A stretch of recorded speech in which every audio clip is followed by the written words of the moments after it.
up, people? It's your boy Godfrey here, coming at you from Boxing Redeemed, and today we're here to discuss the only Devin Haney, Devin the Dream Haney versus Ryan Garcia.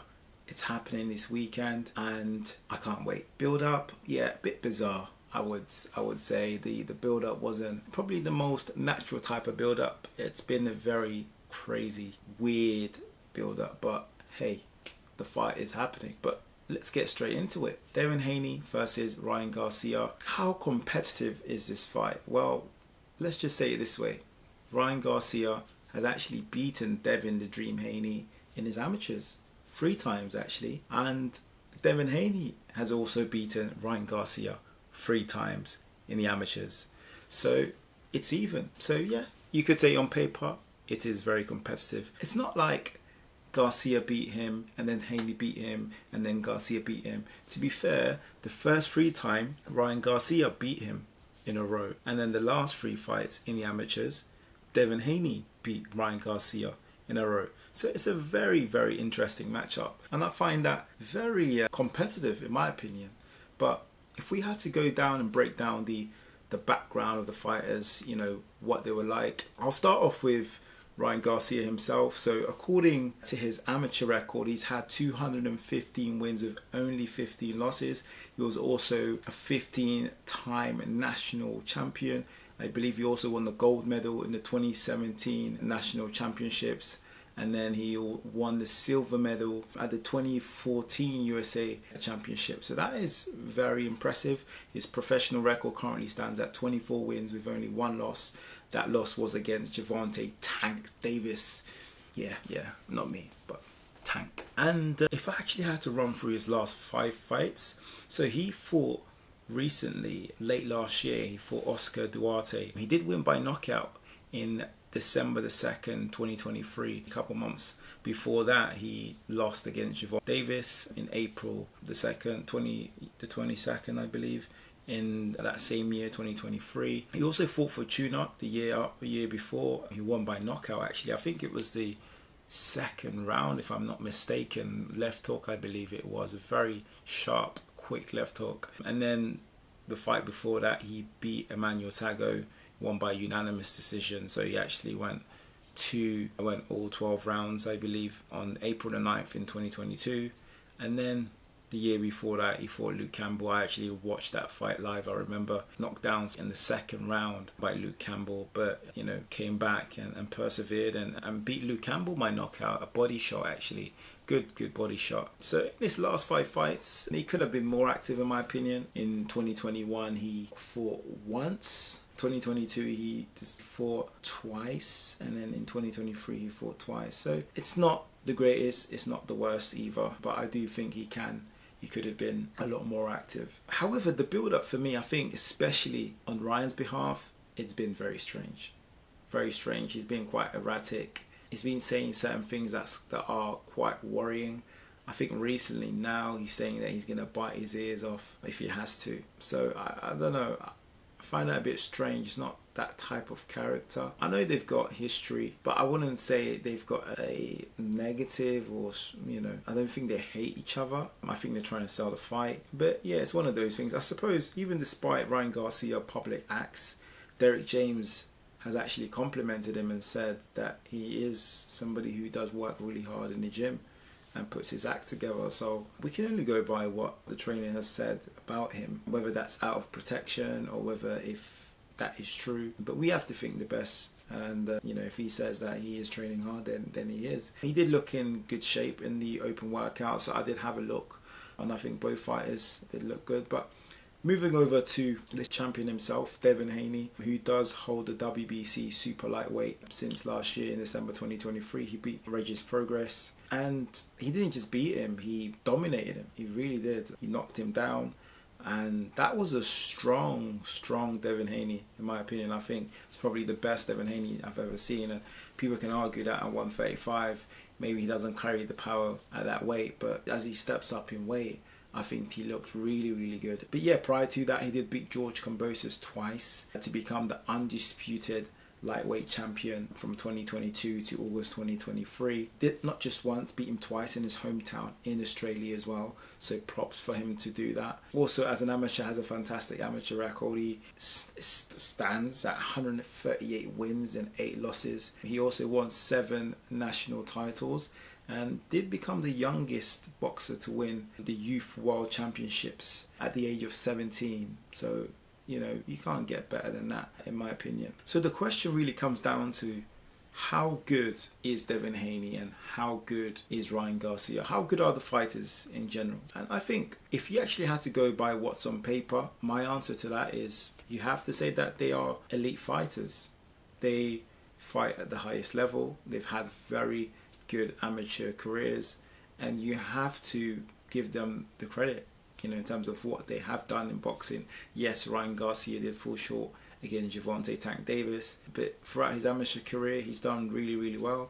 In his professional career, he's also done really, really well. So, you know, Ryan Garcia is trying to step up in level, and one thing I would say is they are very hungry young fighters that want to achieve the best possible in their careers as well. So Haney, I think he's achieved everything he could at 135, you know, became the undisputed champion, decided to go up, and I think it was the right thing to do, in my opinion. You've got Ryan Garcia, who also moved up. He basically stated that, you know, the weight is a struggle for him, and I think he's done the right thing as well. You know, if weight is a trouble, if weight is an issue for you and you can't make weight, move up. So that is my view of that. In terms of the preparation, I do think that Devin Haney is always improving, and that's one thing I do like about him, you know, his dedication to the sport. You see that also with his dad and how he's like with his father. He really puts in the work, and props to them, props to the Haney family. I think his dad really has getting him working hard in the gym, and what I love about him is that he's always improving. So every fight that you do see him in, he is always improving, whether that be just, you know, 2% or 3%. You see those little details of how he's improving. So no, I give credit to all of them, and I think he looked very good in the open workout, in my opinion. I think strategically he's probably going to fight a different fight, I believe, against Ryan Garcia. And then Ryan Garcia, for me, I think in terms of his preparation, as I said, I think I've been really confused because of the build-up. I don't know whether if he is taking it seriously or he's just playing mind games with him and trying to throw him off. But boxing is an art, and Ryan Garcia did actually look quite good in the open workout. So all what matters is what happens in the ring. I do know that Garcia did admit drinking and smoking, I think, in some of the press conference, and he didn't look that great. Even his speech when he was talking, it just seemed he was intoxicated. Let's see exactly what happens in this fight. In terms of when we have to look at the strengths and the weaknesses, starting with Ryan Garcia, I think it's no secret that he has power. He holds power in both hands. You know, he has a fantastic left hook. He used that very frequently in his fights. So there's no secret that he's going to use this in this fight. I also think that he's very good on the counter.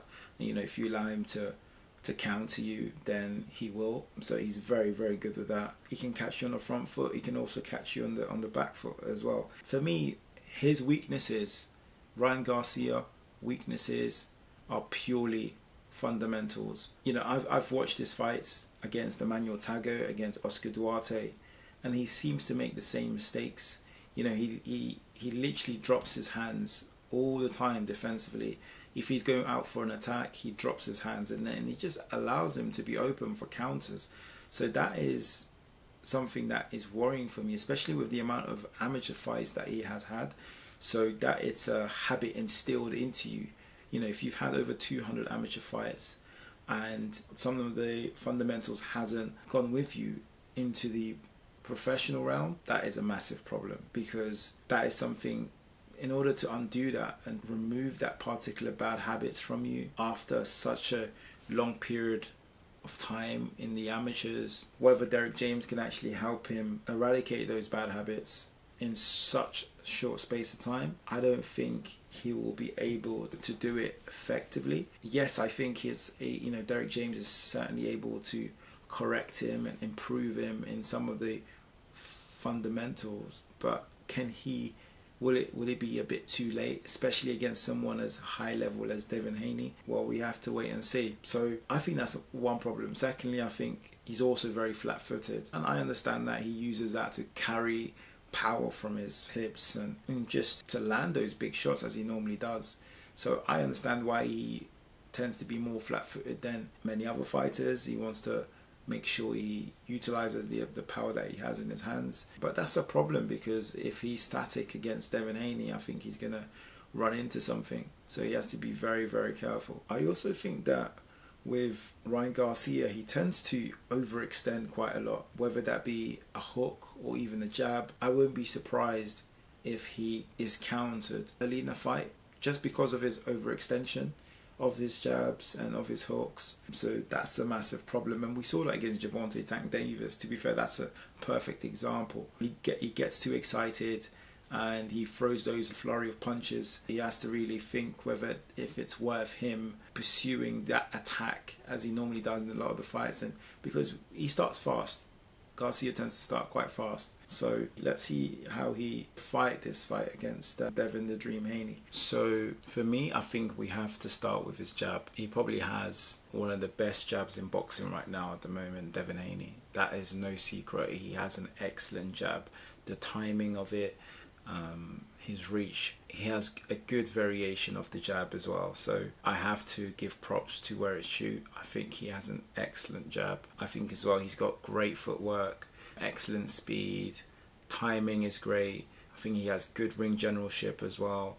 He's got a good boxing eye. I think overall as a fighter, you just have to give props to him where it's due, because he's young. I believe he's 25, and to box the way he does is impressive. It's definitely impressive. Some people may even say that he's got pillow fist, and do you know what? I think as he's getting older, heading into his late 20s now, he's in his mid 20s, I think especially going up in weight is actually giving him that pop in his punch.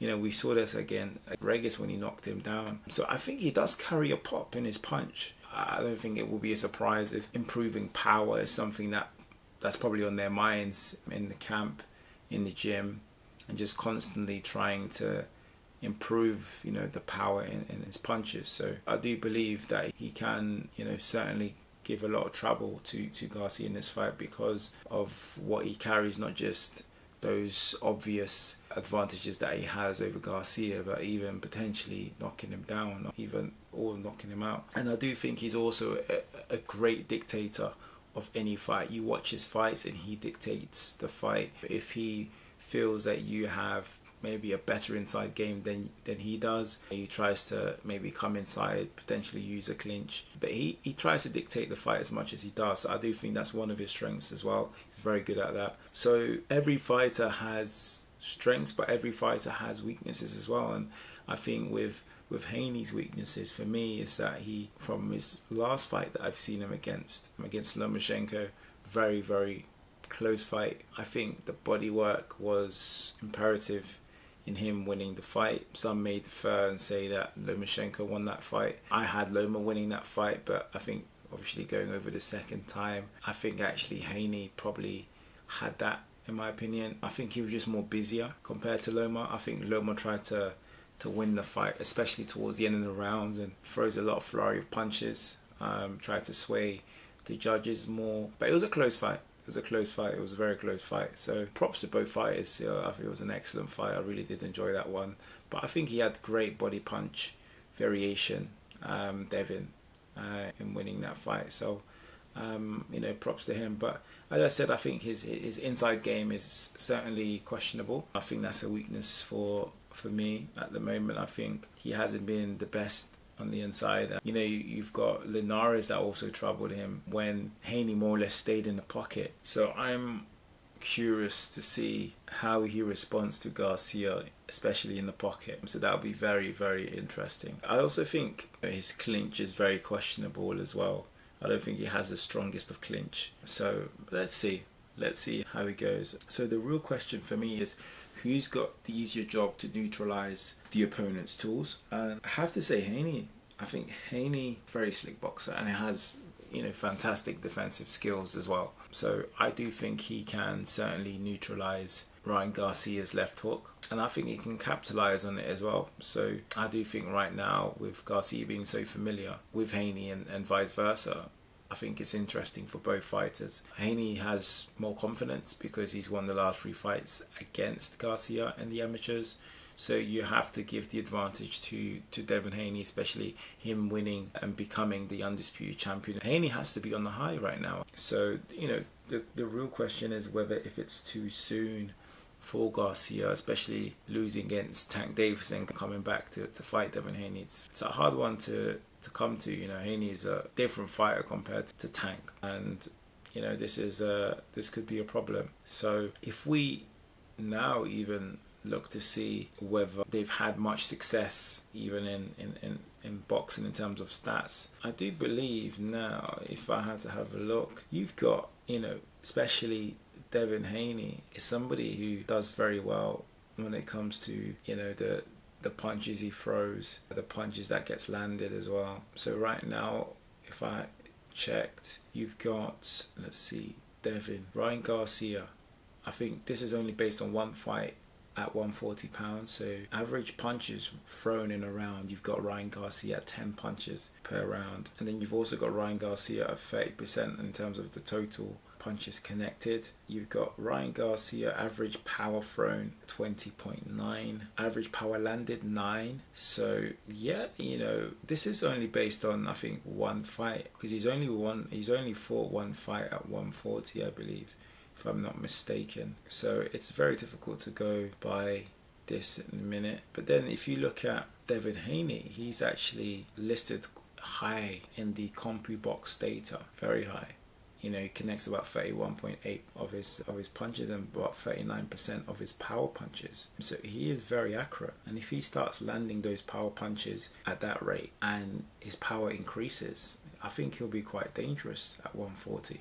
I really do. But if I had to more or less predict this fight, I think Devin Haney is going to be the aggressor. I think he's going to be aggressive in this fight. I think he's going to make a statement. I think he's looking to knock him out. I really do. And I see him winning by knockout in this fight. I personally do believe Devin Haney will win by knockout. And I do think it will be quite early. I think it's going to be within 4 to 6. Ryan Garcia's last fight against Oscar Duarte. And it seems that he runs out of ideas, Garcia. He's almost like quite reactive, throwing punches, just reacting to what the opponents are doing, or the opponent's doing, so he's going to get caught. Defensively, I don't think Derek James is able to fix him in that short space of time. I do think you're going to see a Pretty Boy Floyd in Devin Haney. Everybody knows Pretty Boy Floyd. Yeah, you can say Money May, but Pretty Boy Floyd was that aggressive killer. He goes in there and he takes his opponents out. And I think you're going to see this Pretty Boy Floyd, Devin the Dream Haney in this fight. I do think he's going to come out, he's going to be aggressive, and he's going to meet him in the middle of the ring. I really do believe that. I think this is going to be another side we're going to see of Devin Haney. I don't think he's going to fight on the back foot. I think he's going to meet him in the middle. Some may say that may work in Ryan Garcia's favour. It may do, it may not. We have to wait and see. But just because with Garcia he struggles, in my opinion, a lot on the back foot, when you pressurize him, he just can't fight on the back foot. I do think Devin Haney is going to capitalise on that. I think the dangers are, you've got Ryan Garcia's left hook. He can catch you at any time. This is boxing, right? But we can't go by boxing by luck. I don't think you can fool the fans, and the build-up, people are just going to bank on his left hook or his power and say he's going to knock him out. But I think boxing is more than that. Boxing is an art, and going by Devin Haney's last performances, you can only be good as your last performance. I think he's been having a good amount of momentum with him, and I think this is going to be a walk in the park for Devin Haney. Some say this fight is a lot closer than it is. I can see that. I can see why people are saying that, because they've known each other throughout the amateurs. Garcia has only lost against Gervonta Tank Davis, so yes, you can't write him off. I don't think you can ever write anybody off in boxing. But personally, I just think Garcia tends to make the same mistakes fundamentally, and I think he makes the same mistakes in this fight. And Haney, I think, is way levels above right now, in my opinion. So yeah, I think this is an easy fight for Devin Haney. and I see Haney beating him within 4 to 6 rounds. I think this is probably going to be the best Devin Haney. I think he's going to go in there and he's going to try and knock him out. And I think this may call the fight for Haney versus Tank Davis. I think people would want to see Haney versus Tank after that. Let's see. Does Garcia have a chance? Of course, it's boxing. I think anybody can cause an upset, but I just can't see it happening. I think Devin Haney is way too smart to be caught with left hooks. Yes, it's professional boxing, it's not in the amateur, so it's very, very different. That's one thing, they've never met each other in the pros, so who knows how this will go down. But my prediction is Devin Haney to beat Ryan Garcia within 4 to 6 rounds. It's going to be a walk in the park, easy fight, and let's see. Great fight. But anyway, Boxing Redeem, here we go. Peace.